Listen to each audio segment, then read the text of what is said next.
March 14, 2012, my son Thomas lost his battle with the disease of addiction. I now belong to a club that no parent should ever belong to.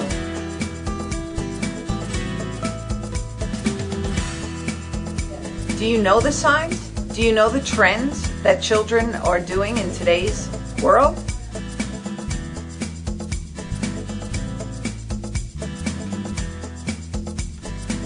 Do you know the signs and symptoms?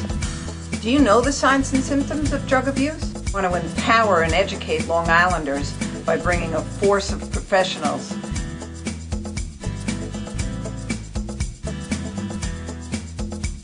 and how to prevent the disease of addiction.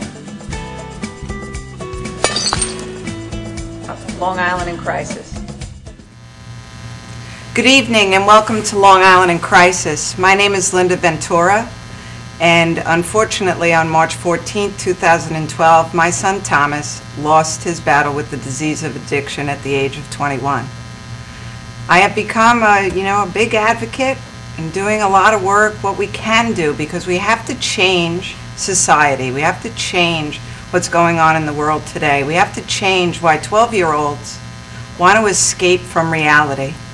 We need to empower children from kindergarten on up to be able to make healthier decisions and to have better coping skills. So tonight we have a really special two guests, Debbie and Sarah, mom and daughter, who have been through, I guess we could say, the depths of hell. I'll say it a nice way. Yeah. And then some maybe. But look at the face of recovery in this beautiful young woman, and I'm so proud of you. I'm so proud to know you and how you go out and share your story, because that's so powerful and important to do with everyone else. Thank you. How old are you now, Sarah? I'm 21. I'll be 22 in September. Wow. Yeah. So you have the whole world in front of you and the whole world at your feet. Yeah. Let me ask you a question. Is trouble the gift?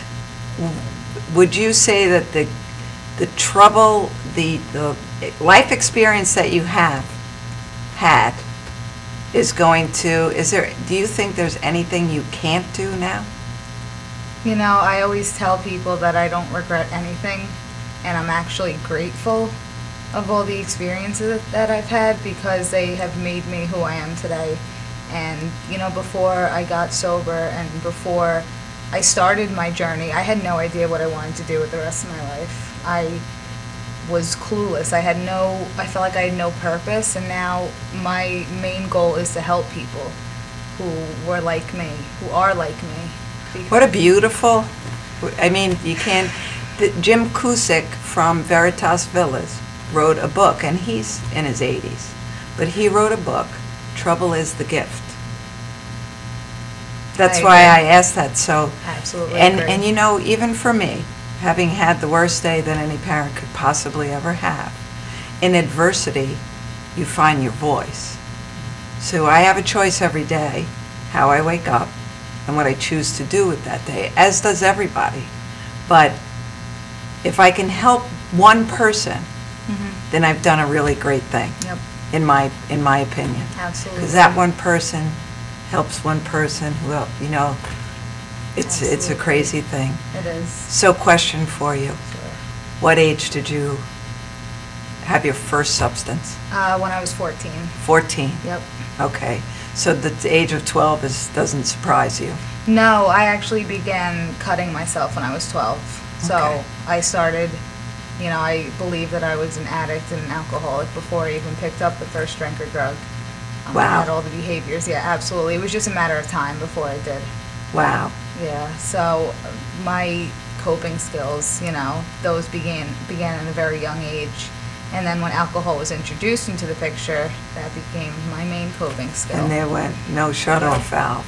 And from there, it was just off to the races. Wow. Mom, how did you feel when she first started cutting herself? Well, I didn't find out until, until middle school. One of her friends told a counselor, and the counselor called me in, and I had no idea what that even was. was. When I she said didn't cutting, either. I Thought meant classes. she missed classes, right? And I was shocked. I didn't even know that such a thing had existed, and I didn't understand it. And I took her to counseling, and it wasn't long into counseling that she convinced me that it was just something that one of her friends tried. She saw it in a movie, and she wanted to try it, but there was nothing to be concerned about, and that was over. So you learned the master of manipulation at a So very early, young age. Very yeah. early. And, for all the moms out there, you so want to believe your You do child. wanna believe, you just yeah. want to believe your child. And they have a way of tugging on just the right heartstrings, right? Oh, yeah. Oh, yeah. Yeah. And she told me just enough to shut me up, basically. She would tell me she did this much, but she didn't tell me about this, this, and this that was Okay. going on. Just enough where I would say, wow, I can't believe she told me that, but I'm glad that we I'm have so this proud open of you. Of relationship. We have this course. great relationship. You played it well. Oh, very early Yeah, on. yeah. So 14, you start drinking Yes. every single day? No, it wasn't every single day. It was mainly when I went to my dad's every other weekend Okay. because he was dating someone, and I would drink with her daughter. And how old was her daughter? She was a year and a half older than me, so she Okay. must have been 15 Close- going to 16 at the 16, time. okay. And so I would go there like every other weekend and be a weekend warrior, basically. Wow. And Dad didn't notice? He knew. Okay. He has his own issues, but he knew. Okay. To an extent. I don't think he knew how Totally. much. Yeah. And a lot of parents, unfortunately, have that, it's only alcohol, it's only pot. Yeah. It's not a big deal. Because in the generation that my parents grew up in, drinking and smoking weed was, Was okay. yeah, it was okay, and that's as far as it really went. Exactly. So it wasn't 0 to 60 like we're doing now. Yeah. Like we're going straight to heroin, straight to pills. It's unbelievable, the progression. Yep. But the pot is like 90%. Oh, yeah, that was in the picture right away when I started drinking. Pot was there. Pot was Pot there. was always there. Pot and alcohol were always there. Throughout all the drugs and everything, always there. And definitely for me, they were the gateway drugs. I think, our good friend Anthony Rizzuto always makes the comparison. Out of 1,200 patients that he's had, not all of them are heroin addicts, but say the 600 they all started with cigarettes, pot, and alcohol. Cigarettes, too. So yeah. you can say it's not a gateway drug. You can try to make yourself believe that, but it absolutely opens the gate to bigger and better things. Absolutely. You're going to need a bigger, better high at some point in time, and at that point, you're willing to almost try anything. Absolutely. Yeah, That was my son too. experience. Cigarettes, pot, alcohol. And all your defenses are down at that time, so why not? Why Yeah. not? Why not? And we're having a great Yeah. time, but you also, unfortunately, don't have that turnoff valve. No. So when everyone else is going home to go to sleep, you're saying, now what are we going to do? Yeah. I'm just geared up. And like I've always had the obsessive gene, I guess. Ever since I was little, I would find something that I liked and become like obsessed with it, like automatically. Anything. I went full force into anything that I enjoyed. And unfortunately, when I found drugs and alcohol, I enjoyed that, so I went Yeah. full force into it. When did you realize that it was a problem, Debbie? She spent so much time away from the house at her father's, and I didn't know what was going on there. We didn't have the best co-parenting relationship. And when she was in high school, she started spending, I guess 15, 16, she started spending more and more time over there. And every time I started to question things or started to limit the visitation, they both gave me a hard time. And the more suspicious I got, the more she pulled away. So I had to do some digging myself and look in diaries, social media. It was, Okay. and that's how I found a lot of my information, I guess it was. And then she moved in with her father. So it made it even harder for me Yeah. because she totally pulled away from me. She knew I was Yeah. getting too close. Yeah. I understand that because Thomas did Yeah. that. We had kind of the same story. Yeah, and you And know, as a mom, unfortunately- when oh, you you know know. something is going on, you have You to know. trust your gut, no matter what anybody else says. You know your kid. That's my biggest thing with parents is if you think something's wrong, it's already yeah. way wrong. Yeah. And you have to open the door. You have to. Yeah. As scary as that first step may be. Right. Because you can fool yourself only so long. You make excuses yeah. and you know, I wanted to give her a little more space, but everybody's doing this and everybody's going here. And my gut was telling me, don't do it. But then I felt like, especially as a single parent, you feel guilty being Yes, you do. the bad parent. Yeah. You know, the one that says no I was all always the time. bad parent. Yeah.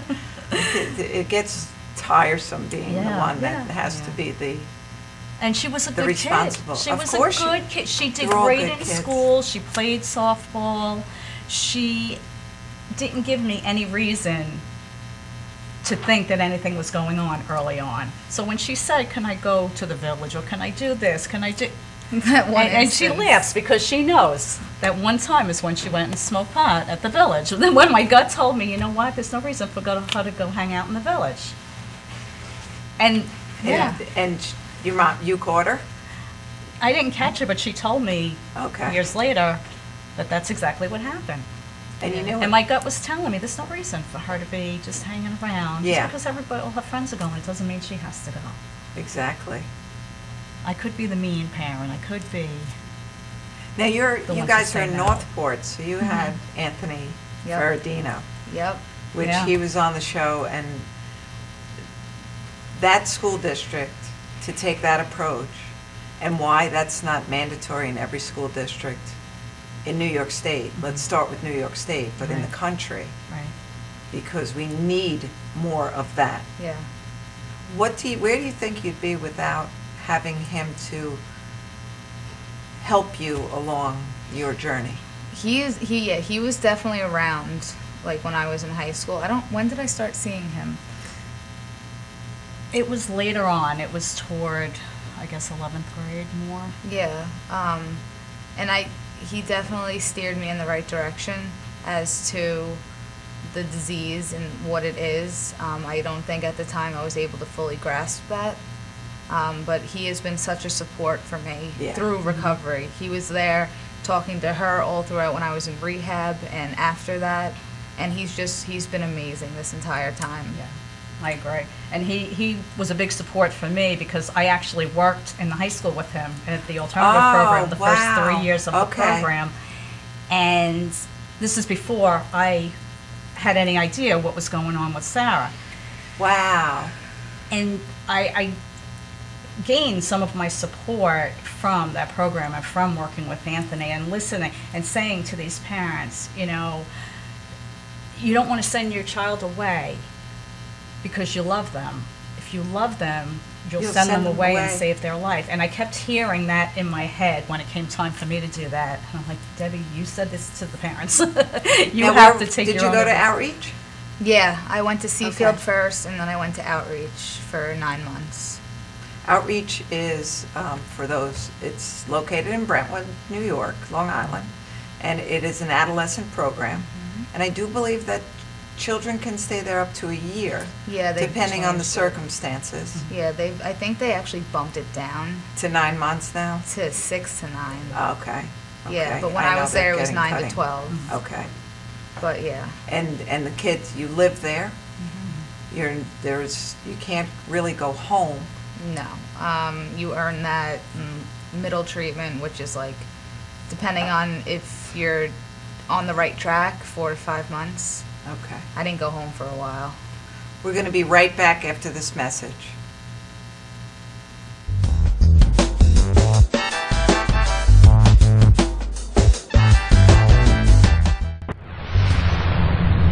Hi, I'm Tom Mealy from Madhousetv, and when I'm not at the studio, I'm here at the Harrison Law Group. This is my real job.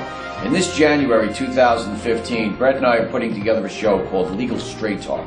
It'll be aired on Cablevision as well as here at Madhousetv. You need to tune in. This information that we're going to be giving the public is the real deal. It's all about what you should do, what you shouldn't do. So tune in this January 2015 for a new episode of Legal Straight Talk.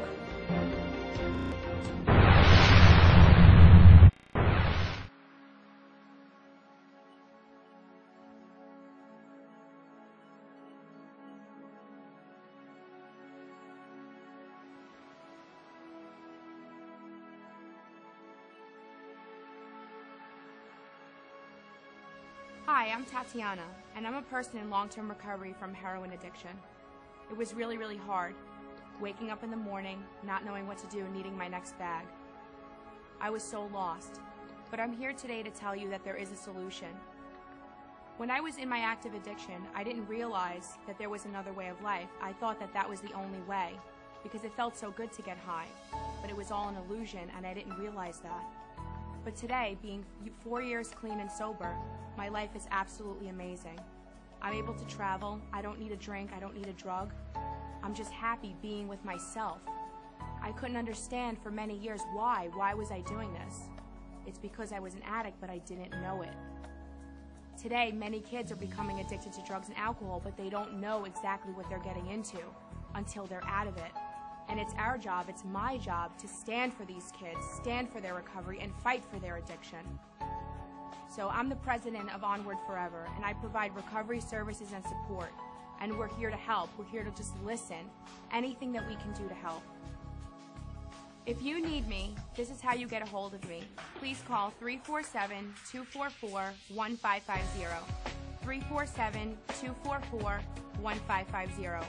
I developed this company to help you, our families, and our community to fight this crisis on Long Island and in our nation. Thank you.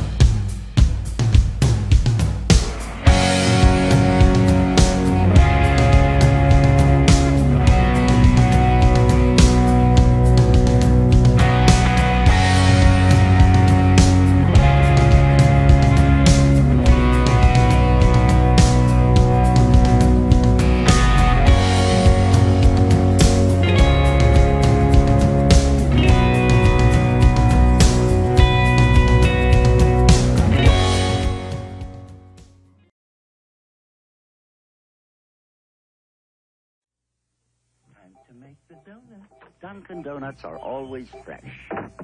I made the donuts. We make them at least twice every day. Time to make the donuts.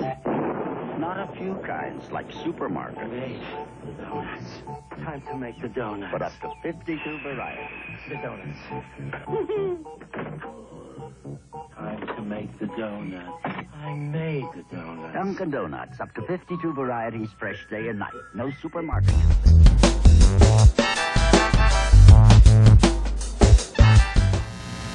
Welcome back to Long Island in Crisis and our wonderful guests tonight, Debbie and Sarah. Mom and, you don't even look like mom and daughter, so. And we've been talking about your journey that started at about the age of 14. Mm-hmm. And you're all of 21 now, almost 22? Almost 22.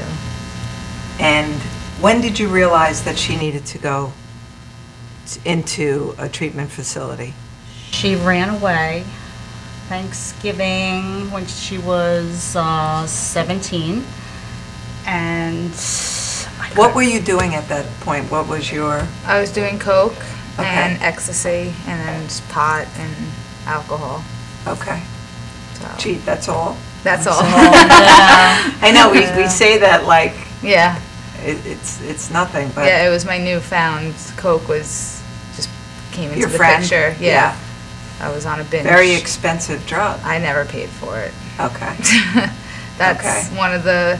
Being a girl and being a drug addict is really easy. Yeah. Because we don't have to pay for anything. Wow. Yeah. Well, sometimes though people expect you to pay in. Yep. Mm-hmm. So you have to be...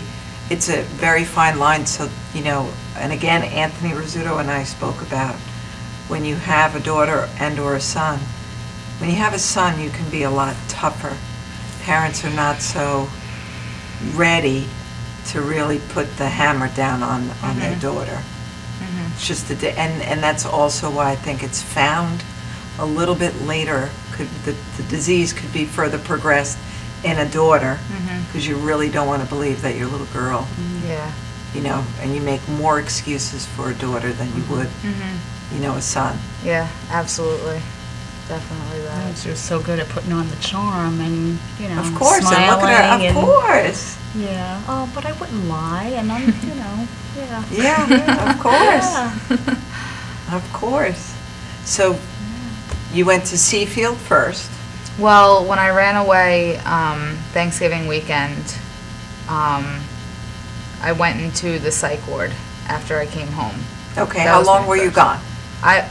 Thanksgiving weekend, The 4 days? 4 days. 4 days. How did you feel Yeah. during that weekend? Oh, I was panicked. I was Yeah. knocking on doors Thanksgiving night. I was panicked. Yeah, I was- can imagine. Yeah.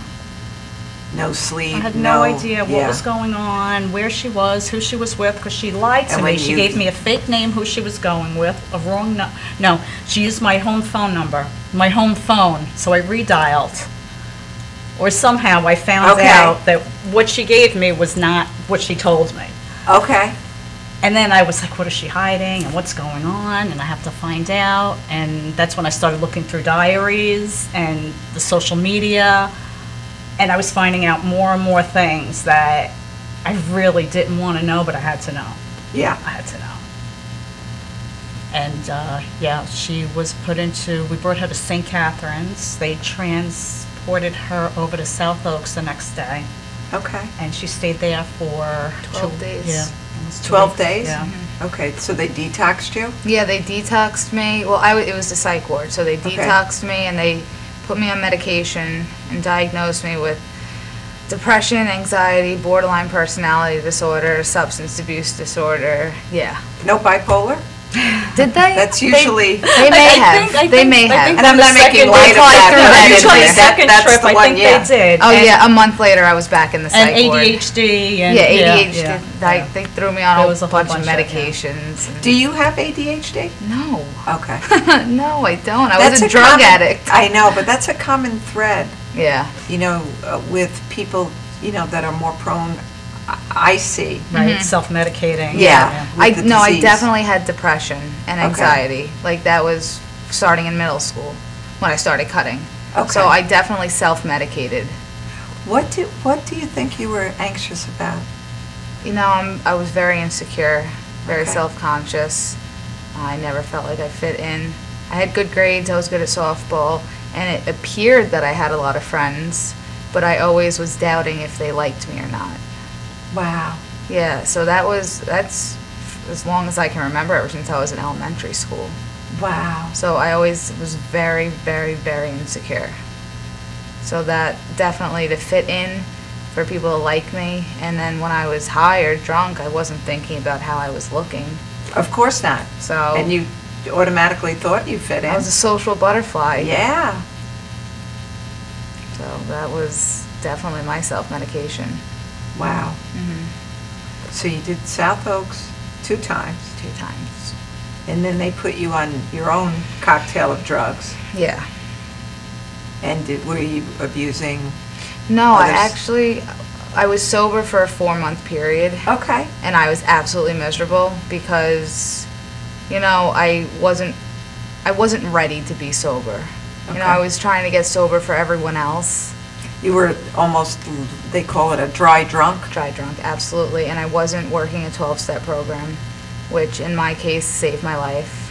I wasn't changing people, places, or things. I was still doing the things that I was doing. I was still cutting myself. I was still making myself throw up because That's another control. that's been all along.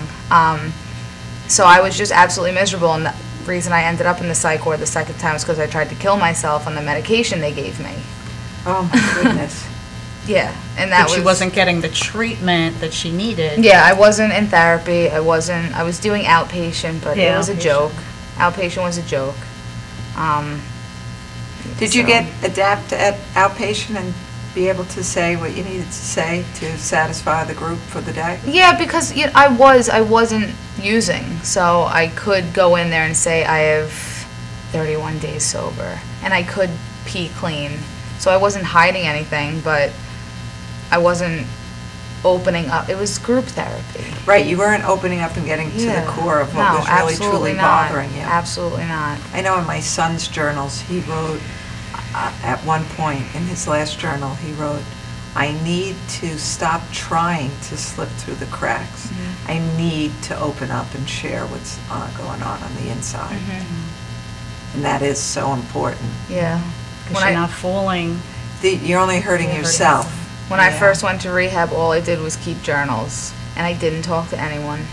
I really didn't open up to counselors, didn't open up in group, and I would just journal to myself at how miserable I was and how I needed to talk to someone and no one could help me and no one was helping me. And it was like a pity party. Yes. That's exactly what it was, but that's how I felt. I felt like I couldn't open up to anyone.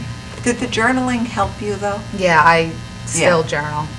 To this, I've journaled ever since I was in like elementary school. So sometimes I tell people, you know, if you write a letter, you never have to mail it, but you need to get everything that's inside of you out. Yep. Absolutely. Write it, read it again, read it a few times, burn it, Yep.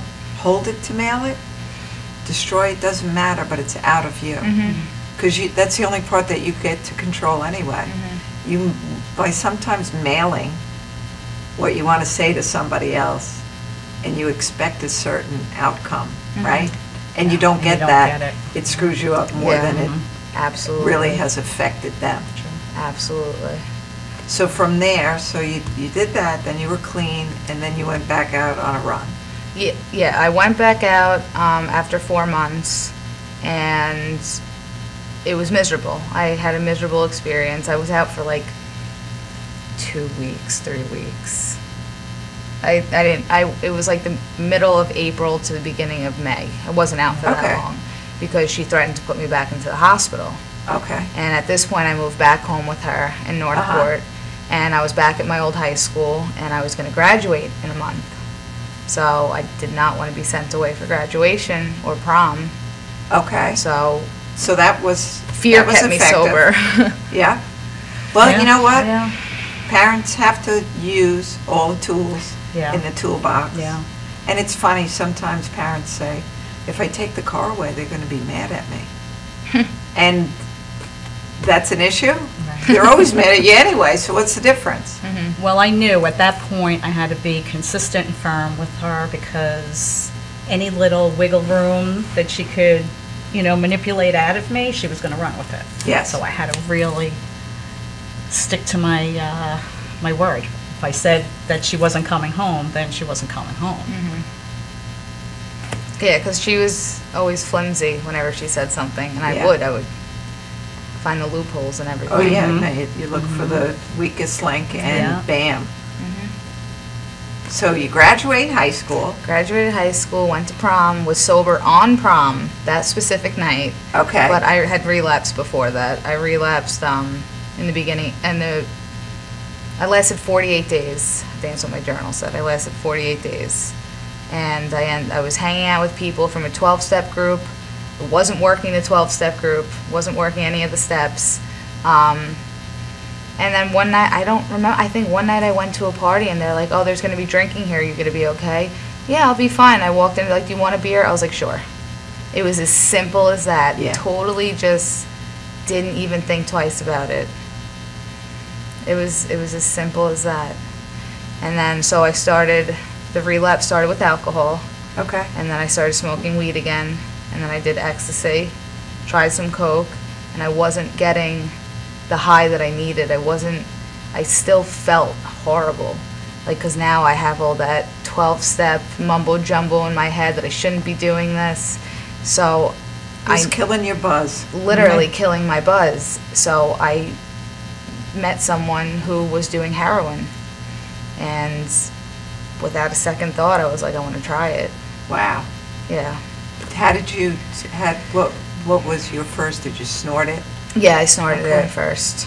Because the kid I was doing it with was snorting it. Okay. I mean, if the option to shoot it first was there, I would have done that. With no fear? No fear. Absolutely no fear. I knew exactly what heroin would do to me. I had only knew of one person who died of it, and that was like a month or two before. This is before heroin got like really bad. So this is in like 2011. Okay. It was like when it was first killing everyone. Okay. And I knew exactly what it could do to me, and I didn't care. because I was so miserable and so suicidal that anything was better than living. And I knew that heroin was the closest to death that you could be without actually dying. And I was too afraid to kill myself, but I did not want to live anymore. Wow. And heroin was just perfect for that because you were basically dead. You felt nothing. You were emotionless. Wow, I know. So you nodded out. I can't wait for the commercial to be over to hear the rest of this story. We'll be right back.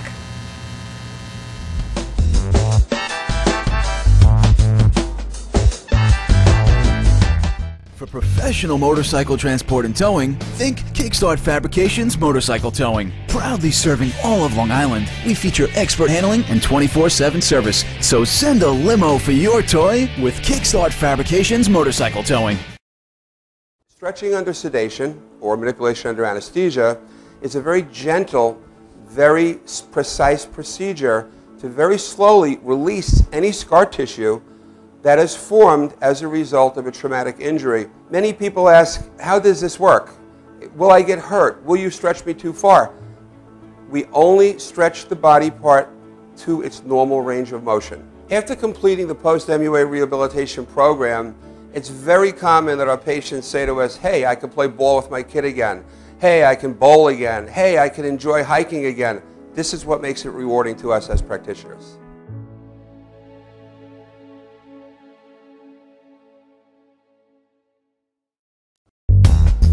Luxury Coach is a full-service limousine and party bus company.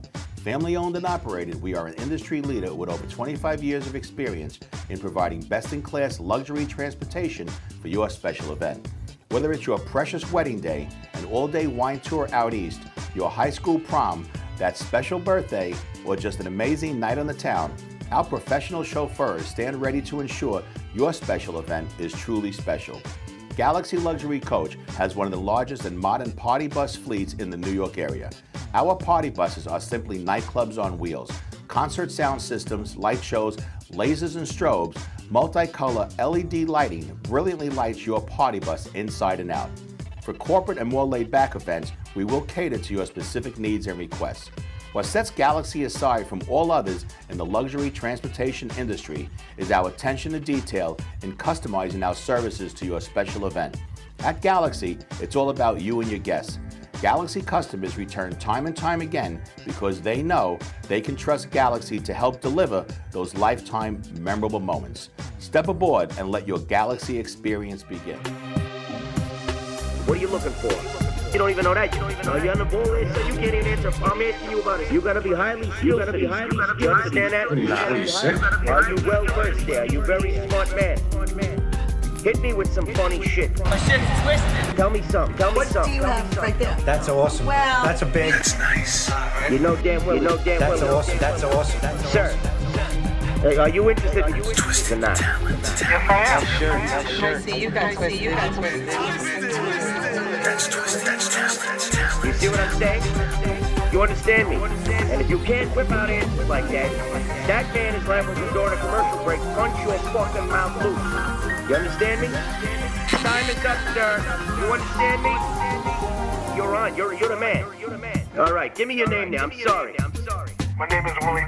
Willie, where you working at? We are twisted. We are awesome. Love it. Can you repeat?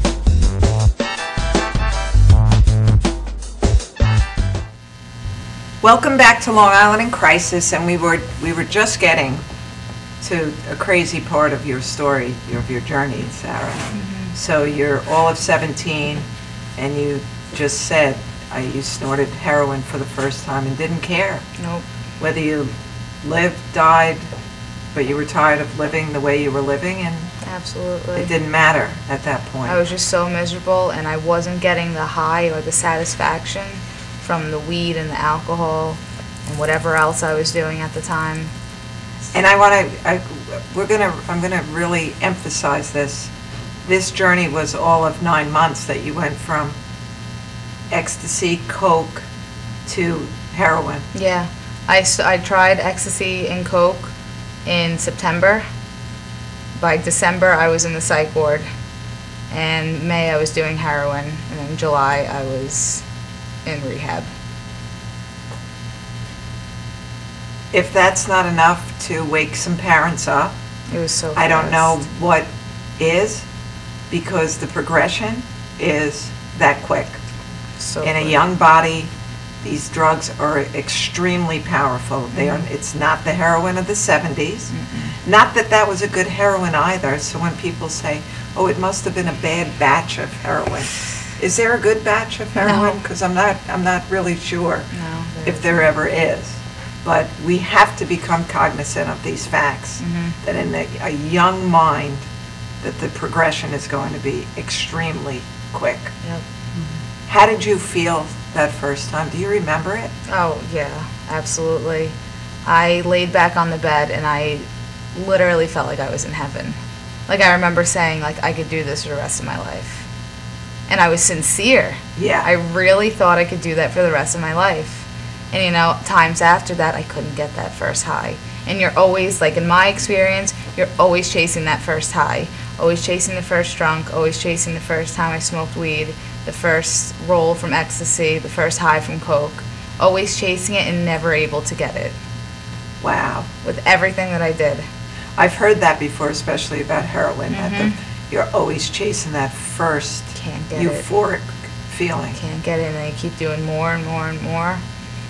And it's just eating your body, and that's how it kidnaps you and takes you. Did you see the stark comparison between Sarah, your daughter, and Sarah the addict? Oh, yeah. She was sleeping all the time. She wasn't getting up for school.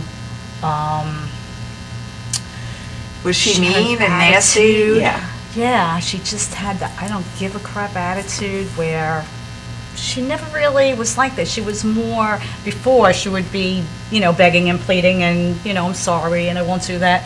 Where now she was just like, I don't give a fuck. You know, she was like, wow. Yeah, she was nasty. She was not Sarah. Not Sarah. Not Sarah. Not Sarah. Because I always Not put it at that all. way. Like, I missed She was Thomas, my possessed. son, Right. every second of every day. But Thomas the addict was a mean, manipulative son of a gun. Yeah. That I don't miss any second of any day. Yeah.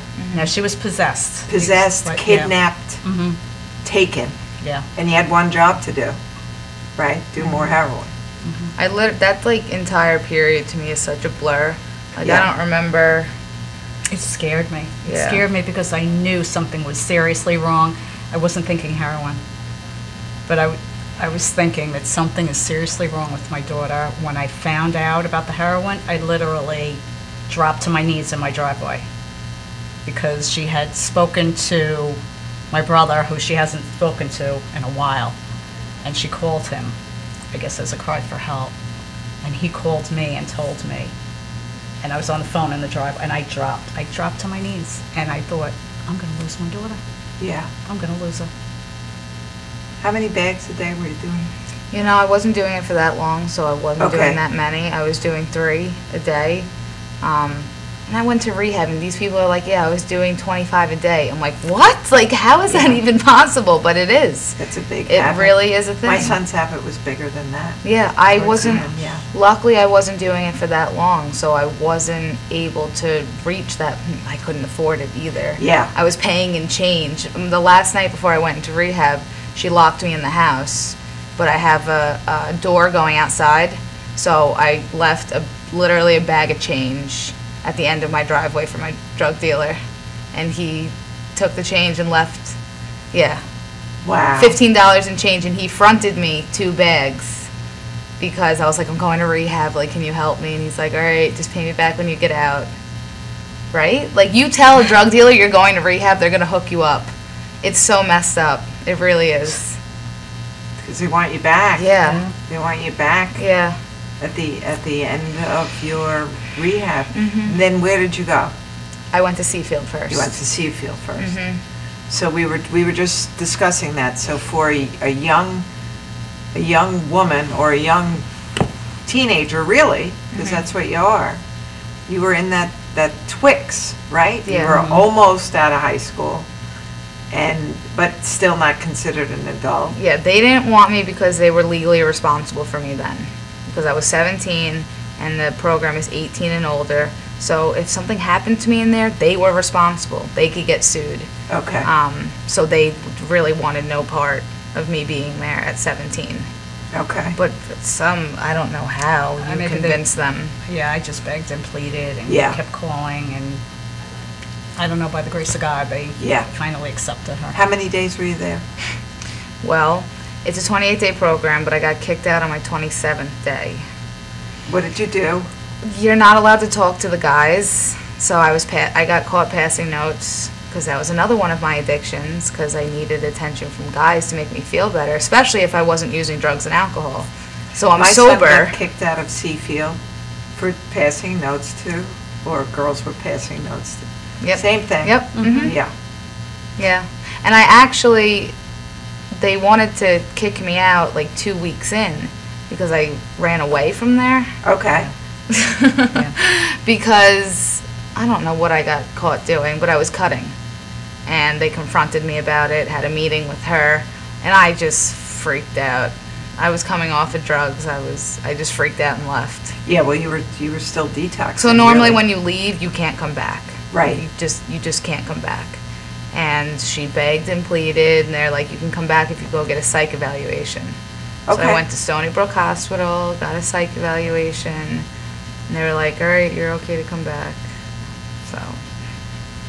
And so we come out of there. Are you going to a 12-step program now when you come out of Seafield? Well, no, so I got kicked out my 27th day, and then I was home for like 3 or 4 days. I stayed with my aunt and uncle because someone needed to be with me at all times. Okay. And then I went into outreach. Okay. So, Which is outreach is an adolescent program in Brentwood, New York. who didn't on Long want me Island. either because I was about to be 18 and they do high school there, and I graduated high school. So you were caught in the right in between. Right in between. So But I you went really there. did need to be there because I was not 18 mentally. Right. No, not at all. How old do you think that you are? It said that you stop developing when you start using. So mentally I was 14. 14. You can even say 12 because that's when the addiction really came out, like with cutting and self-loathing, and so I was between 12 and 14. It makes me so sad to hear that, as you know, what a beautiful young woman you are, and I can imagine that you were an adorable kid. But any kid would feel such pain at such a young age. So Kim Lauby, I don't know, do you know her? She runs a program called Hug. She was on a couple of weeks ago, and I had the honor of spending a weekend on Shelter Island. She takes kids just like that have those feelings, but they're from all over Long Island, and you go there and you learn how great you are, really. That sounds amazing. It was amazing because now everyone goes there and you don't know everybody, so you can be whoever it is that you want to be. But it's all about interacting with other people. It's all about being in a family group, and that was like, what happens in family group stays in family group. But the things that we had to discuss, putting the pieces together for your life, like when this happened, and this happened, do you see what it caused you to do? And you had a crossroads there. But to be able to really look at that, but to listen to these young people say they hated themselves at the age of 10. That's powerful. Yeah. So we're doing something wrong as a society. Something's wrong if our children at that young, tender age are feeling that kind of pressure. And that's my humble opinion. But no child should feel like that. No, I mean, she just never felt good enough. I mean, she didn't think she was pretty enough, skinny enough, smart enough. Like she said, she didn't think her friends liked her. And I would talk to her teachers and say, is there a problem in class or with the other kids? Oh, no, she's very popular. She has lots of friends. And I thought maybe she just wanted attention. Maybe she's just saying this for attention. But that means something, too, when you're looking for attention. Negative attention or good attention, right? When her father and I divorced, I put her into therapy. You know, I thought I was doing the right things. Thought she was progressing well, but internally, she was sick. She was not. No. You know, I just think back, like when I was 10 years old, I don't even think I thought about all of those things, to be honest. No. We went outside and we just played. Right. Came home from school and you went outside and you played. I was bullied, so that definitely. Ah, okay. Yeah, I was bullied by people in my family, so that definitely had something to do with the way I felt at such a young age. You know, you're a generation with technology, with social media, with all of these things, that you can be anonymous and bully somebody, and you can be all of those things. So, right, when we were young, if you were going to get into a fight, it was, oh, they're going to fight at the flagpole after school. You confronted who was bothering you. Yeah, no, not now. No. You know, and that's so, you know, parents take notice. Right. Limit the amount of social media and limit and look and watch.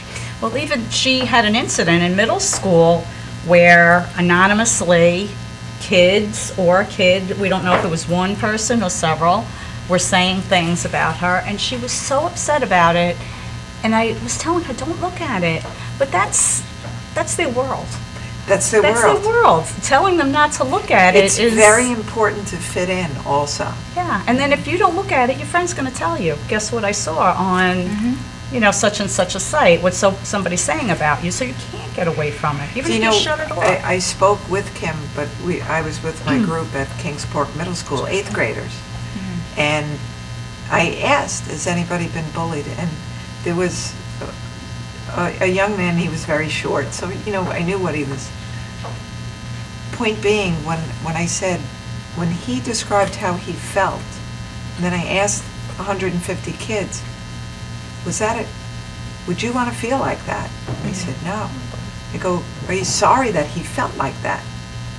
So the golden rule needs to be taught. If you don't want it done to you, don't do it to anybody else. And on that note, we'll be right back after this message.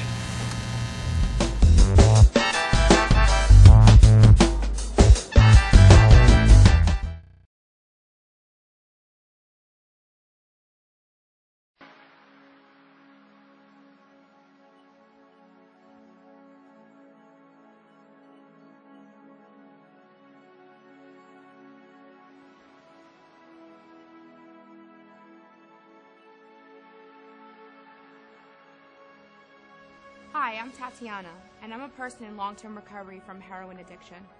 It was really, really hard, waking up in the morning, not knowing what to do, needing my next bag. I was so lost, but I'm here today to tell you that there is a solution. When I was in my active addiction, I didn't realize that there was another way of life. I thought that that was the only way, because it felt so good to get high, but it was all an illusion, and I didn't realize that. But today, being 4 years clean and sober, my life is absolutely amazing. I'm able to travel, I don't need a drink, I don't need a drug. I'm just happy being with myself. I couldn't understand for many years why was I doing this? It's because I was an addict, but I didn't know it. Today, many kids are becoming addicted to drugs and alcohol, but they don't know exactly what they're getting into until they're out of it. And it's our job, it's my job, to stand for these kids, stand for their recovery, and fight for their addiction. So I'm the president of Onward Forever, and I provide recovery services and support. And we're here to help. We're here to just listen. Anything that we can do to help. If you need me, this is how you get a hold of me. Please call 347-244-1550. 347-244-1550. I developed this company to help you, our families, and our community to fight this crisis on Long Island and in our nation. Thank you.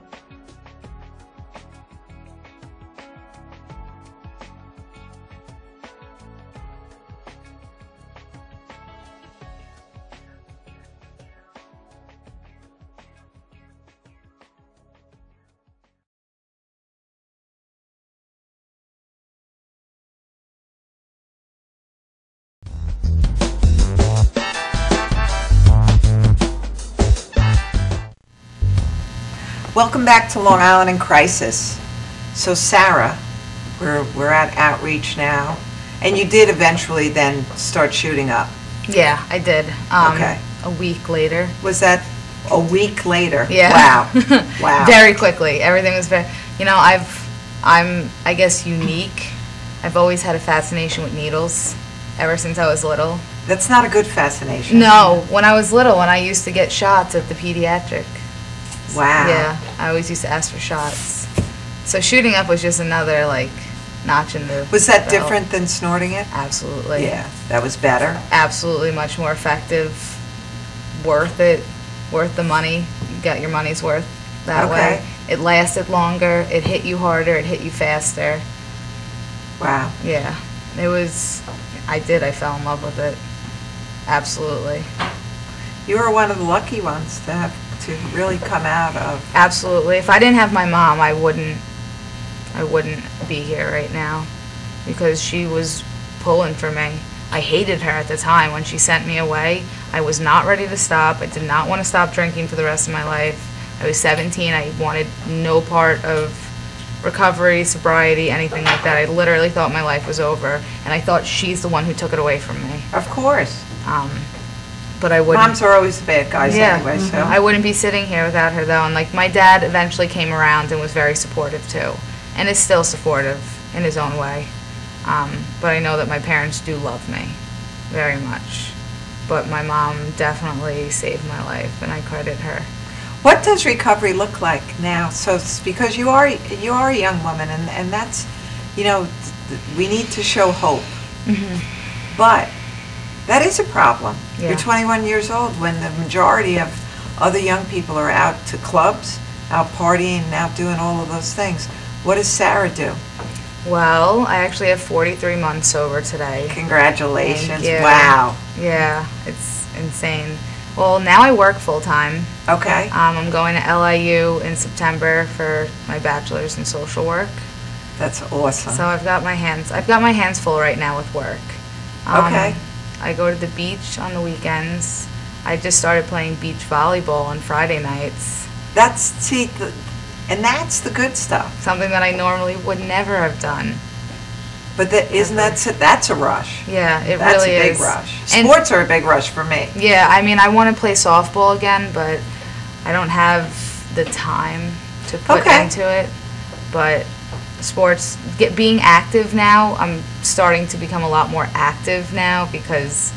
Well, endorphins Yeah. and all those kind of natural highs go along with that. Yeah. But you're young and you should be active. And for my 21st birthday, you know, I always looked for my 21st birthday. I was like, yes, I can finally have a legal drink. I can drink with my mom.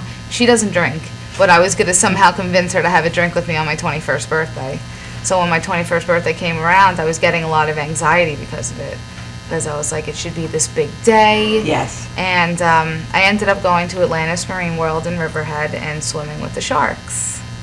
Oh, well, that'll give you quite a buzz. I love sharks, so yes. that Well, was what I really did you wanted. see the surfer the other day? Oh my goodness, That was crazy. I'll swim with them on the other side of a wall. But Yeah, that was crazy. Yeah, that was crazy.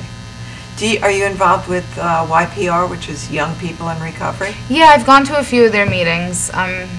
They do a lot of great activities. Yeah, I know, they do. like kayaking, and they go all different types of places. Yeah. And I'm sure they have, you know, we also did right in Northport at LICAD not that long ago. I forget the name of the little place. Batata Cafe? Yes. I went to that. Yeah, that's right. My friend's band played. Yeah, they were awesome. Yeah, they're really good. They were really great. good. But that was a sober evening, and that was a great evening. Yeah. And this Friday evening is the Northport Community Drug and Alcohol Task Force annual barbecue at Excellent. Red Beach. So I think And that's between at what time? 6 p.m. to 9 p.m. Yeah. Okay, and Red is our Beach, friend yeah. Anthony Ferradino going to be there? Yeah. Anthony Ferrandino should be there, yeah. Yes. Definitely going to be there. That's A lot of sober fun. lot of sober fun. What would you say to everyone that's struggling right now to stay sober if they have begun their recovery walk? You know, whenever I think about drinking again, like if I'm having a really good time and I'm doing something and I'm out, I think a drink would be really nice right now. I wouldn't be in that particular place having a good time if I was still drinking. Right. You know, like I am here having a good time and have a great life because I'm not drinking. So a drink is just going to ruin that for me. It's going to take everything away. When I first got sober, You know, it was really hard because I didn't really know a lot of sober people. But I knew that the life that I had was 10 times worse than being sober and wanting to, you know, fit in with people and drink. Right. I knew that having a needle in my arm was so much worse than that. And I knew that I didn't want to die. Like, I may have wanted to fit in and drink with everyone else, and I may have resented my disease at that point, but I knew that I did not want to go back to living the life that the useless, worthless life that I was living, you know, because I was just a waste of space, basically. I was a shell of a person. You were always looking for a drink, a drug, and now people struggling, like, if you open your mind to, you know, 12-step programs, there are so many young people in recovery now. Like, there is a movement now in recovery. I love this. It is, and like I've been seeing it because I work a 12-step program, and I've been seeing just a flock of young people come in, and it's really. And is it important to find your home group? It's really important to keep looking. You know, don't get turned away by one group. Oh yeah, absolutely. Keep looking, because you're going to find your people. It's like I like to say it. I know that they have Heroin Anonymous meetings now down in Blue Point, in Bayport, you know, and that's definitely a younger crowd. Yeah. They're meeting on the beach on Sundays at Robert Moses and doing those having a meeting on the beach and then playing volleyball all day. What a great way to spend the whole day together and keeping each other accountable. Because when you're together, right, with other people, it makes the journey a little bit more enjoyable, would you say? Absolutely. My best friend actually celebrated a year sober yesterday. Congratulations. So we've been on this journey together now. And you'll continue it. And you'll continue it. I love that, you know, the face of recovery, the face of hope. What a beautiful face it is. And a lifetime of happiness for you. Just don't, you know, 1 minute at a time sometimes it is, right? And you can't give in to that little voice. Do you still get those little voices sometimes? I do, actually. You know, not often, but when I do get them, I have the ability to deal with it, to cope with it, and to understand that it's irrational thoughts. Yeah. You know, like, normal people aren't like, oh my God, I wish I could have a drink like a normal person. Right. People don't think like that. No, people don't think like that. So, you know, when I get those thoughts, I reach out to someone. Excellent. That's the point I wanted you to make. Yeah, I reach out to someone. I can't, if I keep it, I'm only as sick as my secrets. Yes. I need to talk to people about it. I need to let people know what's going on. No more shame and stigma. Nope, no more shame and stigma. No more shame and stigma. Thank you guys so much for coming tonight. Thank you for having us. I would love to have you back again with Anthony. This has been Long Island in Crisis. Thank you for joining us this evening. And recovery is not only possible, it comes in a beautiful young woman named Sarah. Have a great rest of the week. Good night.